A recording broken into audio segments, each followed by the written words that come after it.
I'm Bill Schager. I'm Vice President of Sarah Cycling Group, and I'm very pleased to welcome you all to our humble abode. We've been manufacturing on this site since the early 1970s. So I don't know if you know the background of Saris, but it was founded by Joe and Jack Graber of Graber Industries in Middleton. After they sold the industries, they started Graber Products on this site. And in 1989, Chris and Sarah Fortune bought the company and have been owners since then. We were Graber Products until 2001. We changed our name to Saris.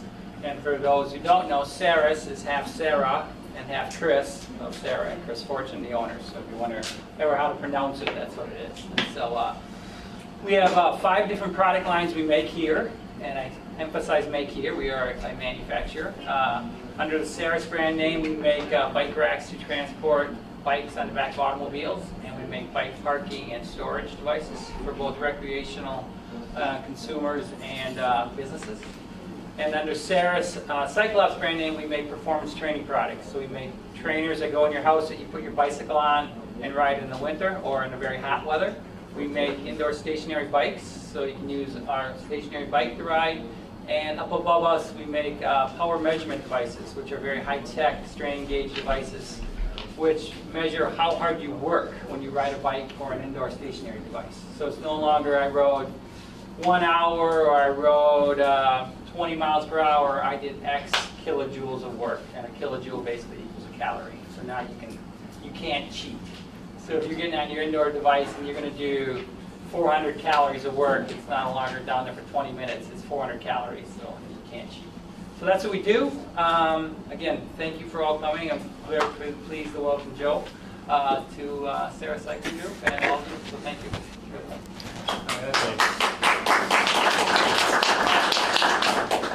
Bill, thank you so much, and thank you again to Saris for not only allowing us to do this here today, but for everything you do in our community. It's so wonderful. I'm glad that we have to come into this room the way we do, where we get to walk through the manufacturing that we see being done out there, and just knowing how important that is to our local economy. Well, some of you were here at this, the second of 6 summits we're going to be doing. Some of you were at the first one, and there's some new faces, so I'm glad you're all here. We'll be doing a total of 6 summits over the next few weeks with different sectors. Today's sector we're focusing on is manufacturing, but feel free, if you're here from another sector, you have other interests, feel free to chime in too. We have basic general outlines, but every session is welcome to everyone. So we're really glad that you're here today. And as I mentioned at our first session, I don't have to tell anyone here that this time around the recession hit everyone. We certainly weren't insulated here in Dane County. And as our economy evolves, we need to evolve. And part of that evolution is going to be creating an economic development entity within county government, which will be part of my budget proposal going forward. So before creating that entity, I wanted to reach out to the community, get to hear what you have to say, what your needs are, what's working, what's not working, what's working okay but could use a little better, where are there gapping holes, where could the county really step in and do some good.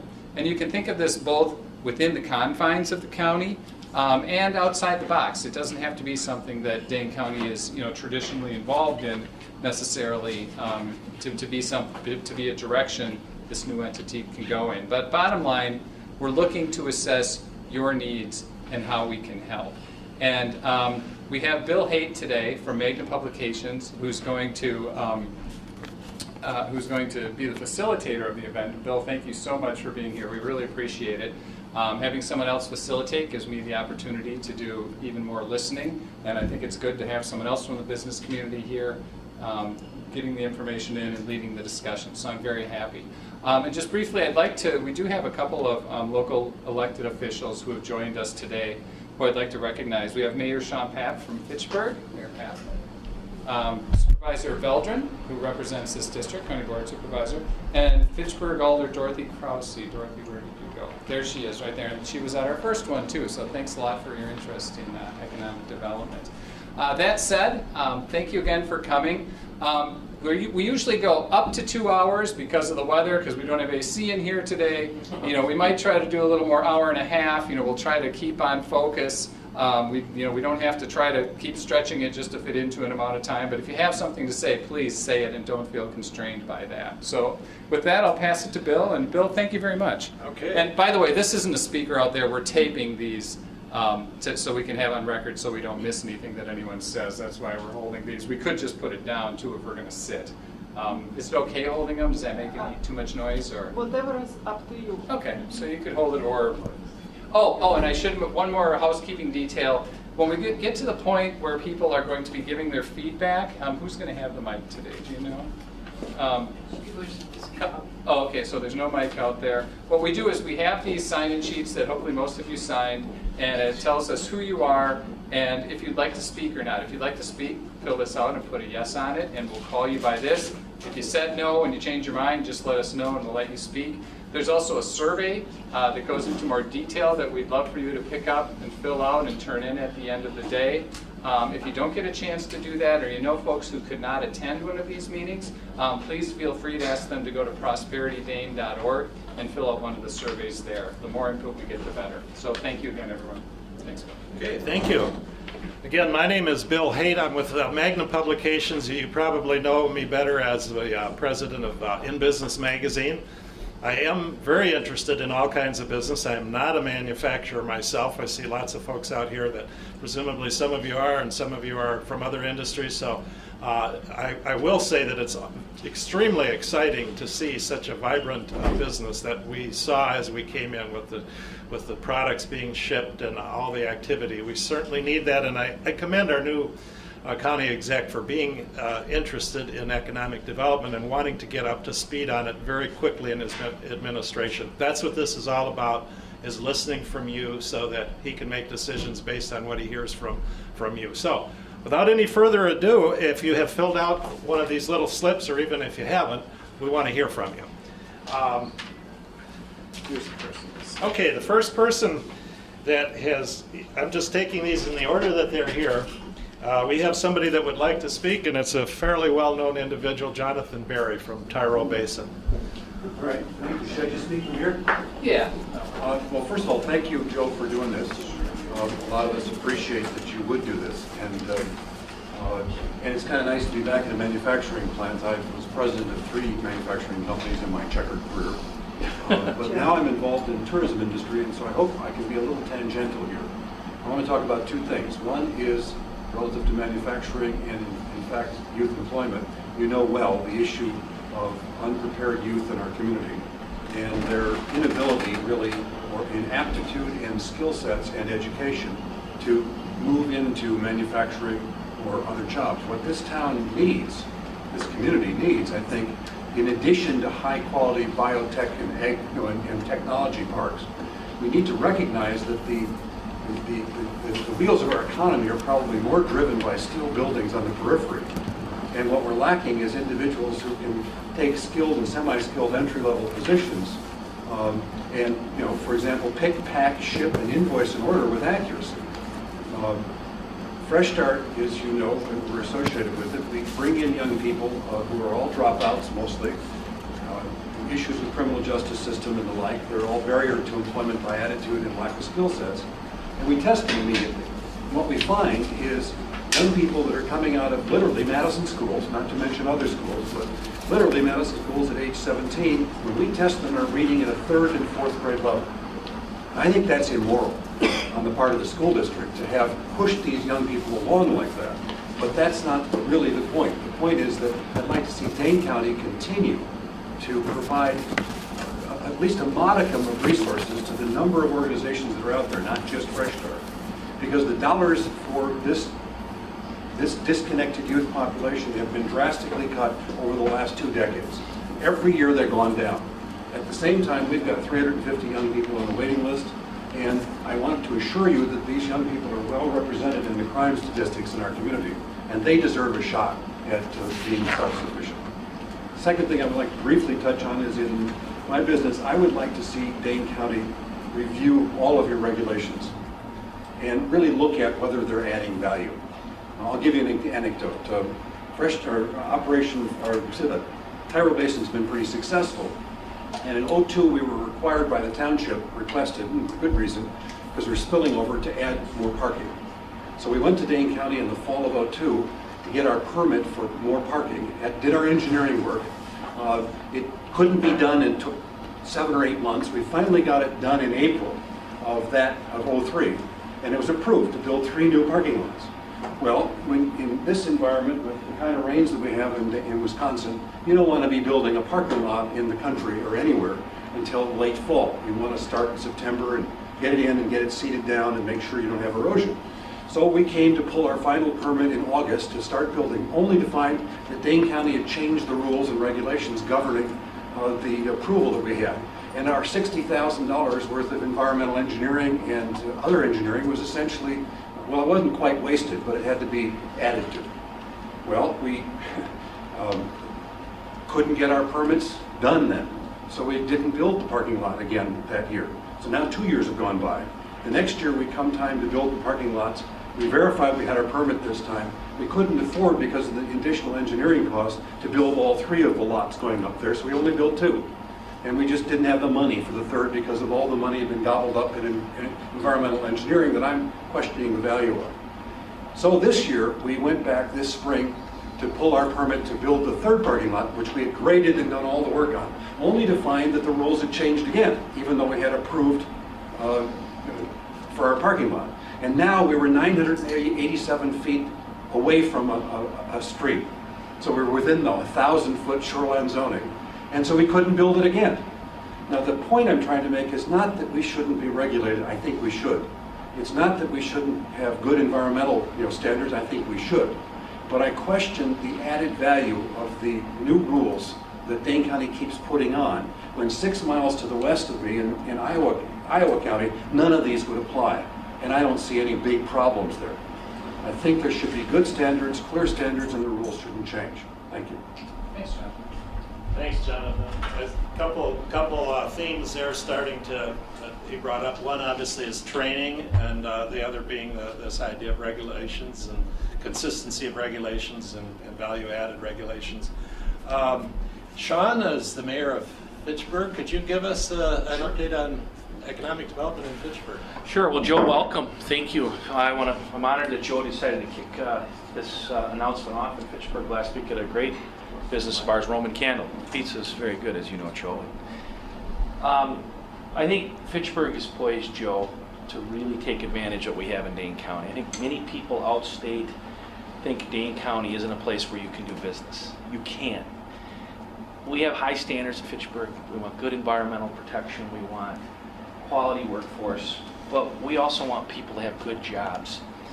And the thing that I think we do in Fitchburg right, and you're in a great business here, I toured it right after I got elected here this April, is there is a hunger for a business community to employ locally trained people. I think Jonathan's spot on. We have to have workforce. In Dane County, the one thing we do right is we collaborate with the tech colleges, the extension, and I hope in governments, Joe, and you're sending all the right signals, and I appreciate that.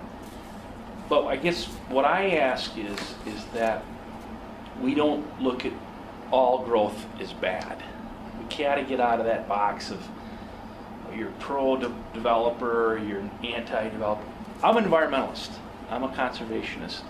But I also am somebody that wants to see Fitchburg grow. And I think the second thing I would add is, yeah, I want to see business in my community. I love Middleton. I love to compete with Middleton. But what's good for Dane County is good for Fitchburg. So we've got to think globally. I think Thrive is setting that message and other things. And I know we all want our piece of the pie. But Joe, I think if you could be our messenger, send the right signals. We've got a new crop of us suburban mayors, if you will. I think we're ready to go. And I think this is a great start for us. We are located perfectly just south of the Beltline. We have bike paths, all that stuff. At the end of the day, people want to see us grow. And so I'm glad you're here, and I think we can do it right. So that's what we're working on at City Hall. Thank you, Sean. Another registered speaker, and by the way, if you have a question and you haven't filled out one of these yellow forms, raise your hand because we sure hope to get to everybody here before long, even if you didn't think you were going to speak when you walked in. Phil Sulkin from the Realtors Association. Thank you. Thanks, Joe. Sorry the suit coat had to come off. And I'm with you, brother. I'm Phil Sulkin. I'm Government Affairs Director with the Realtors, Realtors Association of South Central. I'm also an employee of the Wisconsin Realtors. We have 2,500 members in our local, most of them live in Dane County, almost all of them practice to some degree in Dane County. As Jim Doyle said not that many years ago, for 5 years real estate carried the state economy. And while things are not exactly as happy as they were in 2005, we are still a big part of the economy. A couple of points. One, we're here to say we want to contribute to the effort. And two, we also want to contribute in ways that do not cost money. We obviously understand the situation all municipalities, especially Dane County, have with the budget caps. So anything we're going to suggest is going to be mindful that the days of creating large programs overnight are not going to happen.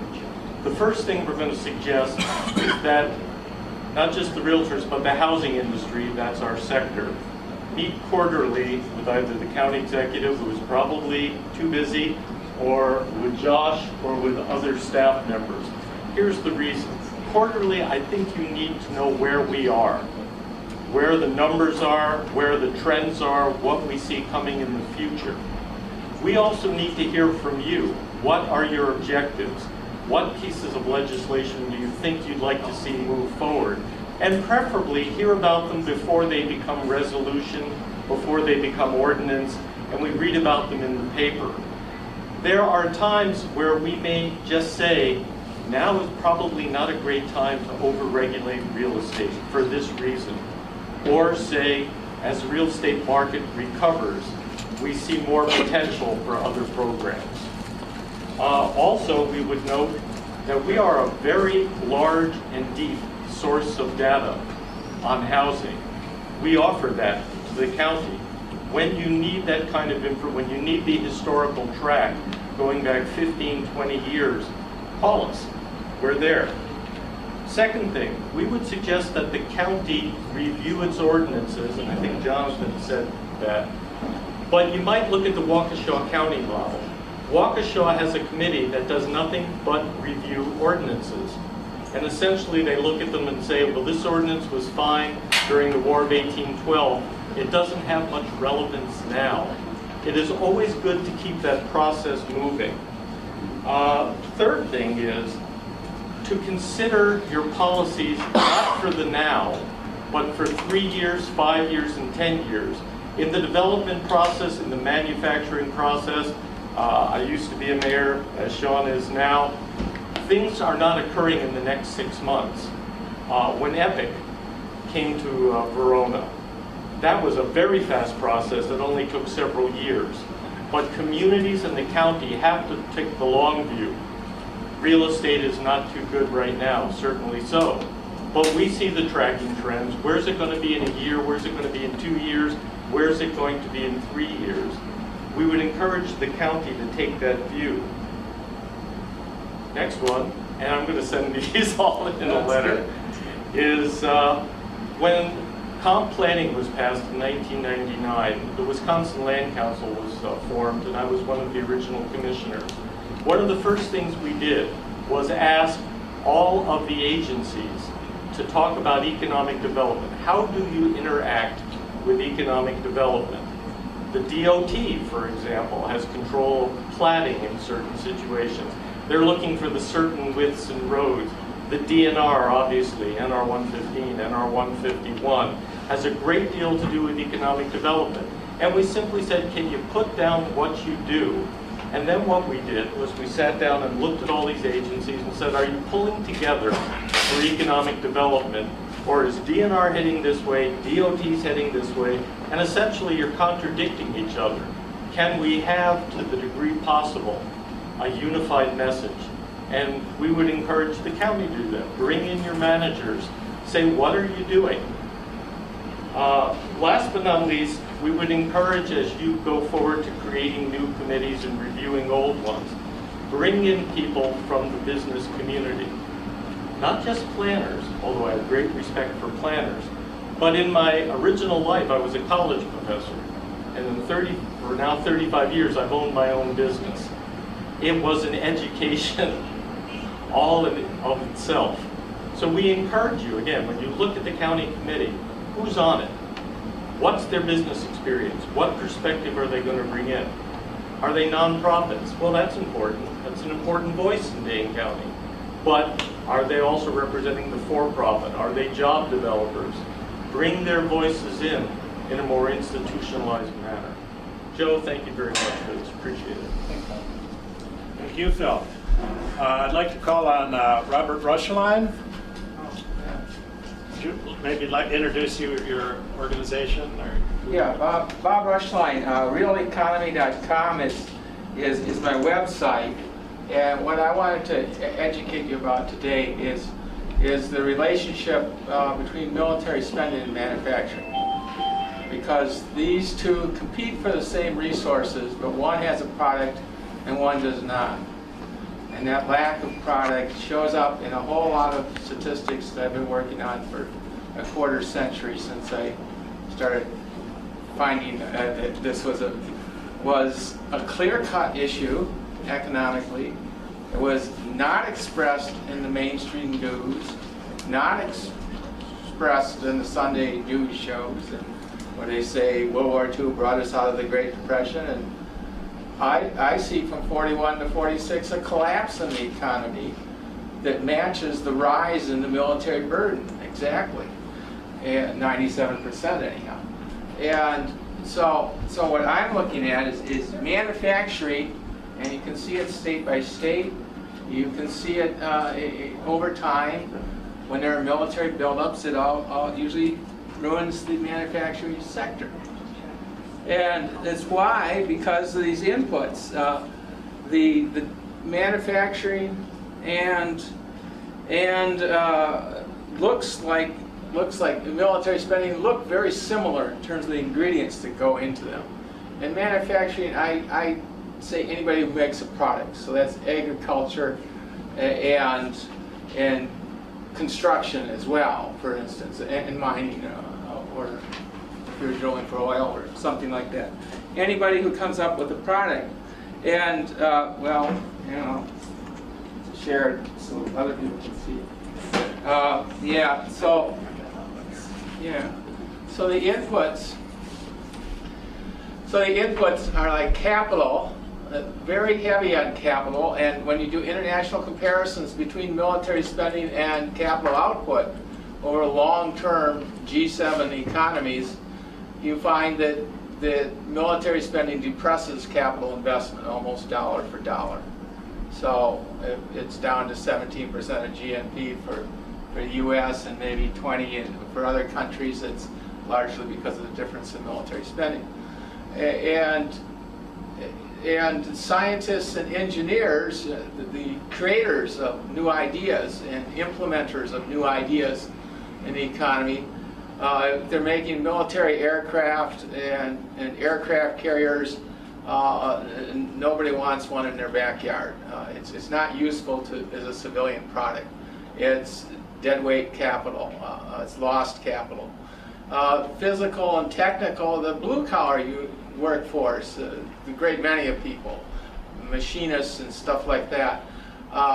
Physical or technical, or it could be a carpenter. You know, he has both physical and technical abilities. And you find that both in the soldiers and sailors and in construction line workers or construction workers or other blue-collar goods-producing industries. Except that in the military, there's no good produced. That's the important point. There's a service, a national service, national defense, but most of the time, it's the output. You either have a product, a building, a crop, or minerals, or nothing but destruction. The military sits there most of the time and is used in wars occasionally, so it can destroy, but it doesn't create. It doesn't create something new, and that's why you see the Midwest economy always doing terrible in the early '80s, doing terrible in this last decade. and doing really well in the 90s because military spending was way down then. Thank you. Yeah. Thank you.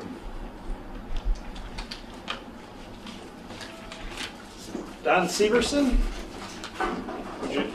when you stand up, would you introduce yourselves and say something about your organization? Okay, thank you.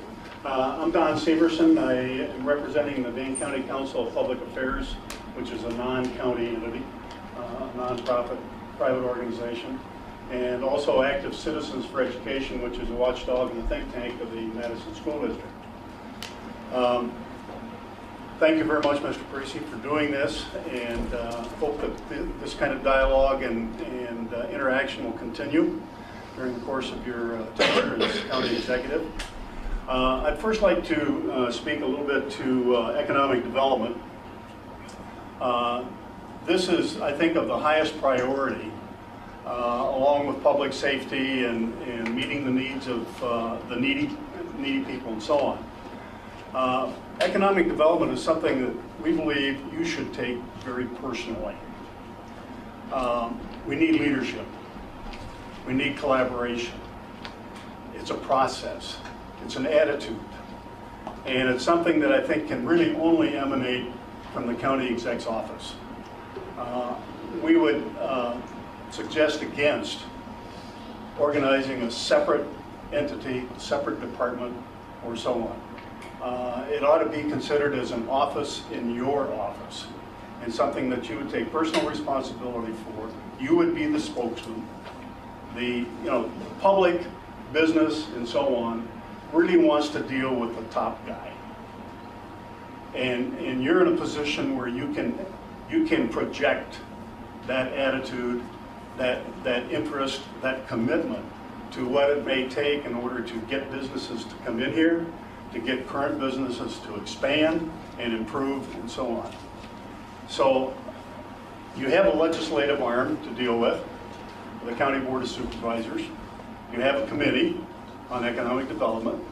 It would seem to us that that committee could be very, very useful and helpful in terms of helping to coordinate all the different disparate parts of the legislative arm, the committees and others, on how they can all work together and work with you in terms of providing a culture that would enhance economic development within that part of the county. Likewise, your relationship, the county's relationship with the city, the university, and the towns, villages, and cities throughout the county would be very critical, and you're in a position to be able to really have your finger on the pulse and interact with the mayors, the council people, and so forth, and the other entities to broadly set a direction, to focus on what it would take to do this. And so we'd encourage you to think about economic development in that kind of a sense. On the education side of it, the Madison School District's in trouble. It has a huge achievement gap. It has a horrible graduation rate, completion rate for African Americans. There's a whole myriad of problems, and Jonathan spoke to some of that in terms of the lack of preparation that the graduates and the leavers who don't graduate are not really capable of making those transitions. And just as one example, there's I don't have the specific numbers, but with MATC, the University of Wisconsin, and other universities that are providing educational opportunities in Dane County, have a humongous number of students who so-called graduate from our schools in the county, especially Madison, who have to take remedial math, they have to learn to read, and so on and so forth. The literacy skills are horrible. But they have to take all these courses before they can even enter English 101 or Math 101 or take an entry-level lab course and whatever. So what I want to lead to with that is that we need leadership from you, from the mayor, from the County Board of Supervisors, from the City Council, and the other communities in the county to get out of our silos. Because there's things that county does, for example, on ordinances, on housing policies, on policies that relate to the health and welfare of our citizens. We're a magnet for people moving in here that creates problems for schools. And there should be a better coordination between the county, the city, and school districts throughout the county in terms of how do we set direction and policy to improve the quality of our population, our citizens, and then have high expectations for the school districts to meet. We got to set the bar higher. We got to set the standards higher. We just, it's just not acceptable to have this kind of an achievement gap in our schools, and it's not acceptable to have these kinds of graduation rates and so-called completion that is not preparing them for the opportunities that they have to face at work or in additional school or to the military or to other options that they have to enter into. So I think it's a community kind of responsibility, and I think it's something that the county hasn't done much about in terms of reaching out and being a stakeholder at the table with the school districts and with the city and the towns and the villages to make an impact and have expectations. And part of that is, I think all of us in here, I'll speak to everybody in this, we need candidates for school boards.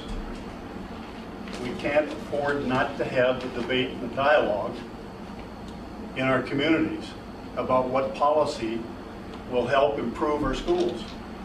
We can't afford to have, and it happens in every community in the county, we have people running for, incumbents running for school board, and there's no opposition. Or an incumbent decides not to run, and there's nobody to run.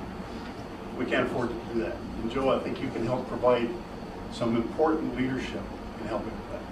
Thank you. Thanks, Don. Just a reminder, I'm calling on the people that have indicated on these yellow slips that they have something that they want to present. We're hearing some really excellent presentations, but I want to encourage you, even if you didn't indicate that, if you've had some kind of a thought that's come up, we've heard training and regulations and education, maybe you have some thoughts that have come to your mind, and it doesn't have to be lengthy, it doesn't have to be a formal presentation, just wave your hand and I'll call on you too. Next one would be Michael Zimmerman from the city of Fitchburg. I'm Mike Zimmerman. I'm the Economic Development Director for the City of Fitchburg, actually. Welcome, County Exec Parisi to Fitchburg again. We were glad to have you all here last week, and we appreciate the listening sessions on economic development and applaud your efforts in that area. I think something that we're eager to kind of see the county ratchet up the economic development efforts. I see one of our partners in front there, Phyllis Wilhelm with Madison Gas and Electric, and I remember one of the first meetings where we got a lot of the Dane County economic development types together was hosted by Phyllis. We had never all been in the room together. And MG&E kind of took the lead to bring us together. So I think Don hit on some of the key terms there as far as that collaboration, working together as far as us in the public sector, but then also that collaboration between us and our private sector partners. Because as we say in Fitchburg, we can kind of create the place and the environment to instill the confidence in the private sector to make those investment decisions. And I think that's one of the key priorities. That's something that we've tried to focus on in Fitchburg. And then the other thing is just our bread and butter, our existing businesses. You know, we just had an expansion with Playcon Corporation. These folks here are probably going to be looking at a future expansion. We've got General Beverage down the road, and we've got a huge one coming with Omega Corporation. So anything we can do to take care of our existing businesses here to make sure that we not only retain them, but expand or allow their expansions to move forward here in Dane County. That should be our number one priority. So thanks for your efforts again, though, and thanks for coming back out to Fitchburg. We appreciate it. Thanks for letting me in the boundary two times in 1 week. You got a quota, Joe. So again, to remind you, some of the things that we're looking for answers for or feedback on are these economic development things. We've had several entities within the county, municipalities.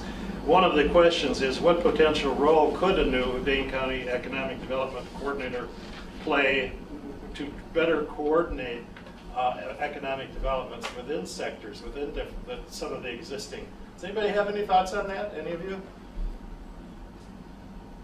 There's a thought? Good.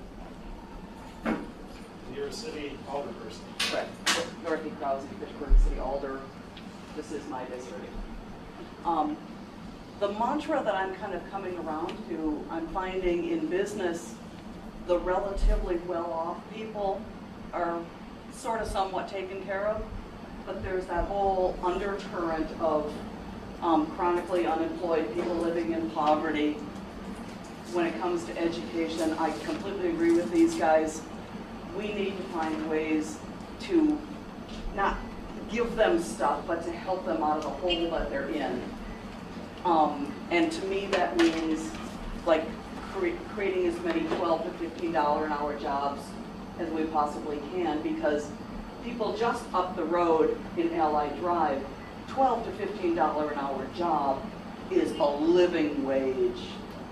Promega, I'm glad they're coming. They're going to have 100 new jobs, but they're going to be $80,000 a year jobs, which no doubt there's a lot of people in that category that need that level of jobs. But really, if the governor wants, what he'd say, 300,000 mid-level jobs, I want an equal number of those way low-level jobs too. We have a choice. We can either create jobs to give them money so they have enough money for living, or we can just give them money. It kind of comes down to those two, and I would just as soon create those opportunities for them. And thanks for being here again. Thank you. Any other thoughts on that or any other subjects? I believe I've called on all of the people that have indicated. Jonathan? Yeah, I want to, I'm at the risk, I don't want to offend at all, but the kind of young person that we're dealing with wouldn't be able to work at McDonald's. It's not an issue of creating jobs if government can create jobs. It's creating capacity within our workforce so that there is a greater willingness on the part of business people to hire them. I have a good friend, I shouldn't name, well I guess I can name, MDC Corporation. He's advertising in Jefferson and Milton and Fort Atkinson and Edgerton because he can't find capable workers at his $11 to $14 an hour jobs here in Madison. People are either wildly overqualified or don't have the discipline to do the job. You can't do a job if you are unable to take workforce criticism and take it as a diss. You're not only, it's not just you have to show up to work, but you have to be prepared to work as a team, to take suggestion and to be independent in judgment. And that's what employers are looking for. That's what I'm looking for all the time in my business. And I'm finding it very, very difficult to find capable people at the level I'm able to hire, $11, $12 an hour. And so that's my only point, is I would like to see in this economic development entity that's being considered a coordinated function with the Workforce Development Board, the Technical College, and the county and the city programs. The city is rife with social programs. There are more social workers in Madison School District than there are in Dane County, by the way. There really ought to be more coordination going on, because the product we're getting, well, the trick here is that it's still, I don't want to be too critical, the trick here is that it's still possible and even likely to get a world-class education out of Madison schools. If you're the motivated top third, you're going to be fine in Madison schools with good parenting, a lot of support. If you're the middle group, it's a little sketchier, and if you're in the bottom third, the graduation rate down there in the socioeconomic levels of people in poverty is around 60%. Well, come on, that's not good enough by any stretch, and we're really headed for trouble in this county if we can't kind of work together on that. And then we'll be able to employ people instead of looking outside our county. Thank you. A couple more, Phil. A piece of advice, not as the Realtors representative, but as a former mayor, former county board when you were county clerk. In the business community, in many ways, perception is reality. Very quick story. I ran for mayor in Verona because we were absolutely stalemated. Nothing was happening back then. And I ran on the platform that we were going to move the community forward. When I brought a big business in once, afterwards, I was sitting in the bar with the guy, and saying, well, why did you choose us? And he said, do you remember I asked you to move a telephone pole? And I said, yeah. And he said, we didn't really need it moved. We wanted to see if you wanted us. And really, that's more important than you think. As the county exec, you have the opportunity to say, I will listen, I want you here. Frankly, sometimes terms like moratorium scare the heck out of people. Because I will tell you, as a mayor, and I used to be a regional vice president for the league, there's probably no mayor who will ever use the word moratorium, because what it means is, I don't want to listen. So I encourage you to keep exactly on the track. Listen to the deal. Now, some of them, as Sean knows, as I know, some deals aren't very good for the community, but you always have to listen. The perception has to be that, and I don't want to use somebody else's term, that we're open for business. Thank you. That's it. Sean, did you want to say something? No, I don't want to dominate, have the same people talking over, but I think Joe, by you sitting here is the right signal. You're listening, and so many times people think politicians don't listen. And it's just amazing how that simple human nature works. I think that in Fitchburg, and I'm going to be parochial here because it's the community you're in, we have the real opportunity to do some really good infill redevelopment. And nothing against my suburban friends, but instead of chasing their tail and pushing all the way out to far stretches of the county, and I want all parts of the county to do well, don't get me wrong, but we can give a location just south of the Beltline that really tackles some issues. Our North Fish Hatchery Road corridor, I know I focused a lot on the northern part of our city because of diversity, and our friend Mike is in a lot of meetings about doing redevelopment stuff. And I think there's time to think about that. I've had meetings with Mayor Soglin, and I know he's concerned about East Washington corridor and a lot of that stuff. That's a different way of thinking. Greenfield development is easy, and trust me, I'll cut ribbons because I love doing that, but it's unique here. We can do something where we can create the private sector to redevelop parts of our community. And that's what I'm excited about in Fitchburg, and where I've spent a lot of my energy. So think about that as well. I know this CARPC thing is a big deal. There's a lot of moving parts to that, Joe. I'm getting my feet underneath me on that one literally as we speak. I gotta get briefed on it this afternoon. But maybe we're thinking too much down the road where we could do it right in our backyard and redevelop parts of our inner core. My city has 3 school districts. Madison schools matter in Fitchburg. Huge tax base. The Leopold School is a wonderful school. Teach 3 different languages there. But it's in a neighborhood that has some challenges. So every day or 3 times a week I get asked by some of my neighbors in Swan Creek, when are we going to be able to get our own school? Well, we already have our school, it's Leopold. So the onus is on me and on you and on Superintendent Nerad and others to get these neighborhoods, keep them as diverse as they are, but just reinvest in them. So that's what's exciting, and I think as a good progressive like you, Joe, I think that's kind of in our heart as well to do that stuff. So I look forward to working with you. Thanks, Sean. Another comment? I'm going to step over here, Bill. Yeah. This theme, and we're in manufacturing, so I'm going to try to stay in the little world of manufacturing thinking here. This theme of economic development, Don, what you said, I think for Joe is a hard thing, but I believe what Don said. I think that at least for maybe year 1 or year 2, we need to keep this as close to the county exec as we can. And Jonathan, I'm going to pick on you, I'm sorry, but some of the most exciting economic development, workforce development, and in my world, they can't be separated anymore.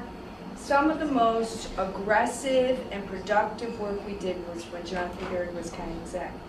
And the reason is Jonathan stayed really close to it. I mean, I remember Jonathan calling at 8 a.m. in the morning and going, Pat, or Dale, but he stayed. I don't remember him one-offing it. And it isn't that he didn't have staff, and he didn't have great staff to work with us, but I always felt like he was on the pulse. And I think it's because, exactly what you said, people, and I'm kind of like a staffer, people want to deal, especially if it's a company who's coming in and wanting to really make a big investment in us, they want to talk to you. You know, and that's just a reality. And then when you talk about manufacturing right now and the developing of the workforce, we are in a very, very difficult time because of the demographics of Dane County. And it isn't that we don't have the talent, but there's something that's happened over the past 3 years, and it's going to take a lot of work for us to get there. Manufacturing companies went seriously lean. The companies that stayed figured out how to do their work with the workforce they have right now. They kept the most talented people, the people who needed to be trained, they trained them up, they used that downtime. Now to get anybody into those companies, they've got to have some serious skills. So what Jonathan is talking about, and that's our heart, the disconnected youth, if we don't figure out a way to really get them skilled up, they can't even get in the front door. So I really, and you know, I'm always there for you. We're doing a middle college model with Madison College. What the middle college is to work with kids who have written off high school. We're getting them in a college setting early on in technical education, so it's almost a European technical education model. We met over the past 2 nights with the young people and their parents, and the parents are going, this is like amazing. We're just doing a little scale right now. Our dream is we're going to be there with Dan Murad saying, how do we take this to scale? So that's some of the hopeful things that we're doing. But I guess my thing is stay on the pulse, at least for a while. It'll be hard, but stay on the pulse. Thank you. Yeah, some great comments. Hi, I'm Matt Mildren. I'm the, as county executive pointed out earlier, this is part of my district too. I live just on the other side of Rural Road in Madison. But one of the things, and Jonathan, and we've had a few discussions here and there in the last couple of years about his focus, and then I've been focusing on the needs of Operation Fresh Start. One of the groups I've invested in some of my time is Commonwealth Development. They're working with kids just younger than Jonathan's group. A few years ago, County Executive Falk made an investment in both of those groups. And I have literally sat in and I do mock interviews with kids that Commonwealth Development screens to go into a program. And these are kids who, you know, don't have good skills, but are willing to try hard at getting interview skills and getting a job, first jobs. So there's a program that Commonwealth develops, and we've invested with them. It gives them that opportunity to go through sort of a mentoring process for about 6 months. And there are hopefully kids that won't go to Operation Fresh Start. They'll get the road, but these are kids still on the edge at middle school and high school. So I regularly participate in their mock interviews, and I'll throw this out then to manufacturers. Commonwealth is always looking for people and companies that will take in a kid, you know, on a short-term basis. And yeah, it's an investment in you to pay that salary, because part of their money is in training and not in paying. So they'll hook up with various businesses. Like, they try to stay away from fast food. They try to get into other retail. They've gone into the shoes company, or I just forgot the name of the famous shoes repair around here. They've had people, they've had kids, but the idea is if we can get those kids in and keep them on the track, what Don said about that, they're going to make sure that they are doing good work. And maybe that's a small percentage, because they would love to expand that program. It's in some Prairie as well as the Madison schools. We'd love to get that program bigger too. And I know we're going to have some real tough decisions come in the next few months, but I think that's one of the things where I think the county's executive invested really well. And I just wanted to point out to Olivia Perry in the back. She is a person, economic development, does a great job. Whenever she sees an opportunity, she always is asking all of us if there's a place to fit something. We just, City of Madison just got passed the resolutions and permits to allow U-Haul to move across the road to the Elko Food. And I remember Olivia would send out, here's a business looking for space. And I would email her all the time, saying, here's a spot. If it works, great. If not, so be it. But, Dane County is looking at investing right now. I think Joe will do a great job of continuing that. But I really think that going to Commonwealth will address some of those needs and then possibly keeping less kids going to Operation Fresh Start. Phyllis, did you have something? Phyllis Wilhelm, Director of Economic Development at Madison Gas and Electric, and certainly interested in economic vitality within our service area, but that means that the whole region has to prosper. We're a regional and statewide and international economy. We've talked a whole lot about education. I think it's critically important because employers need to have workers. That's what helps keep their businesses expanding. But right now, we've got our labor force growing faster than we do the number of jobs that are being created. So we've got to be looking at this job creation piece of this, whether it's through expansion or making sure we've got the infrastructure, the attitude, the things in place to keep businesses here. Part of that's much further from that point of sale, so to speak, than others, because it's our quality of life that attracts employers and their families to want to live here, and for them to be able to have the workforce that they want here. And so I think it's a real challenge to keep that balance between the focus on how do we create jobs and how do we make sure we've got the workforce to meet their needs. And in terms of the quality of those jobs, I think it's fantastic that Promega is bringing in these jobs at $80,000 a year salary, because those jobs, that's payroll that gets expended in our local communities and helps support some of those other businesses in the community that maybe hire those people that have fewer skills. So I don't think we ever want to not go after the larger technology kind of educated workforce. Thank you. Another comment in the back? Hi there, thank you. My name is Baltasar and I represent the Latino Academy of Workforce Development and also the Latino community here in the Dane County. We have lots of Latinos living here in this, I think I checked 5.9% of Latinos live in the Dane County. We are the largest minority and we are ready to receive the training. What the Latino Academy is doing right now, we are offering a number of trainings, CERSEP training, which is a food management training, forklift, Bobcat, computer classes, and we are looking into finding more trainings that will help the Latino community so that they can become better prepared to help the economy of Dane County. I just want you to know that we are working with them. Tom Solis is behind this whole organization, the executive director of Bridge Lake and Miracle Neighborhood Center. One thing that we do, we bring people who are looking for jobs, and we do mock-up interviews. They might not speak the language. We are implementing some English classes, and we help them to go through the interview process. We want them, I believe, we have many of them working in McDonald's. We want them to be a little bit readier so that they can go and help them out, the bigger companies, the bigger industries. And I want you to know that they are getting ready, and most of them are ready. Wherever you go into the business, you mostly see a Latino person working there. And I just want you to know that the Latino community is being taken care of, and we need more help. We need more partnerships. Pat Schramm is here, and we're always looking for partnerships. Any new trainings that you might have in mind for the Latino community, we're always welcome. They are always welcome. Okay, thank you very much. Thank you. Thank you. It's clear we have some terrific resources in our community in the nonprofit sector. Appreciate that. Sir.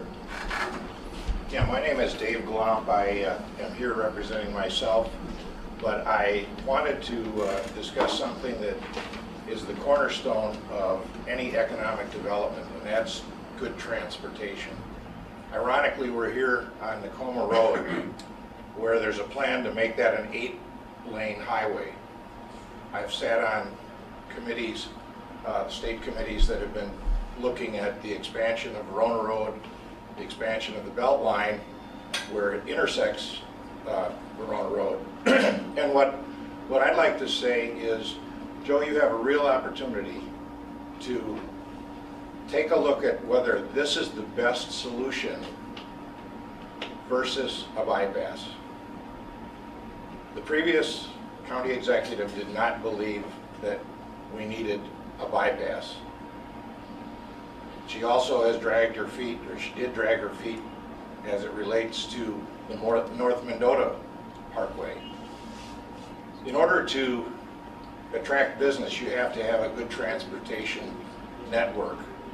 And that means getting trucks in and out, those trucks that are not going to stop in Madison or in Dane County, but simply want to get from Dubuque to the Fox Valley or to Milwaukee or to Chicago, don't need to be going through our cities and our towns.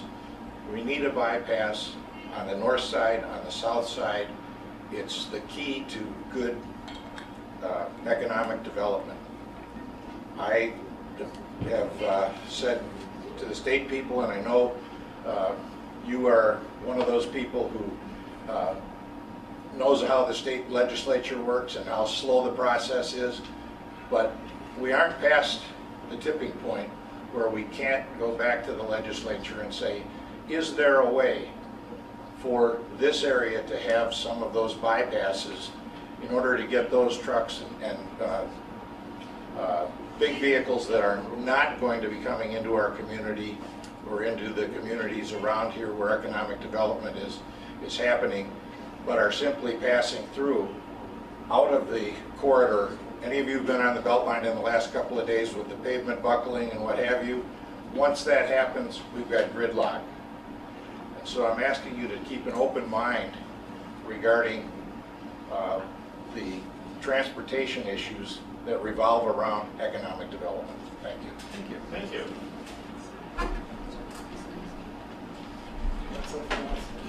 Yeah, I'm Delora Newton with the Greater Madison Chamber of Commerce, and I was just planning to come and listen, so I didn't sign up to speak initially. But first, I'd like to say to the county executive, thank you for making economic development a focus of, not only now, but in your campaign too. I remember we had conversations about that, and we were really pleased that you recognized that, we needed jobs in Dane County, and how we would manage to help create an environment that embraced more jobs.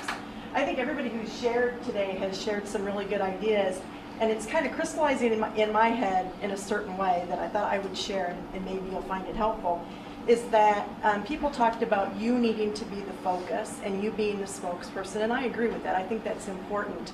And you're hearing a lot of good ideas here, and you're learning a lot about what different groups already do. There's no way that at the county level you can do everything that's being suggested. And there's really probably not a good reason to duplicate a lot of the stuff that's already happening. So I would recommend that you and your staff look at what's already out there and make sure that you know what Thrive's doing and what Workforce Department is doing and what the City of Fitchburg is doing in Middleton. Work with the economic development folks that are in those things. Work with the school district and the municipalities, like especially Madison School District serving a few different communities. And you can kind of be serving a bully pulpit role, and you can use the power of your office to say, look, it's important that we make sure that the Madison School District knows about this and this and this. And we can make sure that it's important the City of Madison knows what Fitchburg and Middleton and Verona and Sun Prairie are doing. And you can force communications to a stronger point than maybe they have been historically, and I think it's a good time to do that because I think that a lot of the other newly elected folks like Mayor Soglin and Mayor Pfaff, who was here today, talked about the need to do that, and they get that. And so I think you could just sort of help push that along and facilitate it and make sure that it's coordinated amongst all the partners that need to be coordinated. I believe everyone has had a chance. Unless I'm overlooking someone, I want to make sure everybody had a chance. And I too thank our new County Executive Joe Parisi for making this effort. I think it's tremendous, and he's here in person. It's not, he didn't send somebody else, so that's a good sign. Do you want to wrap up? Sure, I'll just wrap up. Again, thank you everyone for coming here today. As we said, this is the second of what will be 6 summits. Information we'll use as we're moving forward, looking at what we need to do.